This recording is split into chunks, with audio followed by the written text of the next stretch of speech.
Gördüğünüz gibi benim maşınım uşaqlarım oğru ama budur. Nömrəsi də 202'dir. 202'dir. Ha nömrəsi. Hal-hazırda. Uşağım oğrayıb qaçır. Bax bu da hal. Baba bu şəxs oğrayıb. Nömrəsini yaz. Uşaqlar oğrayıb. Baba uşaqlar oğrayıb. 202. 202.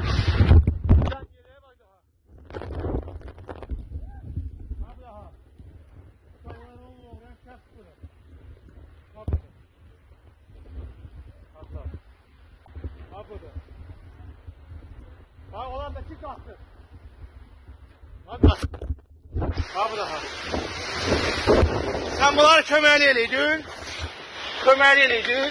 Yok Allah'ım. Sen bu şəxs köməkli eləydi. Yo. Sen niye mindin onları maşına? Sen onları niye mindin maşına? Ben uşağımın qabağında mənə şey edirsən, ha? Nə uşağı?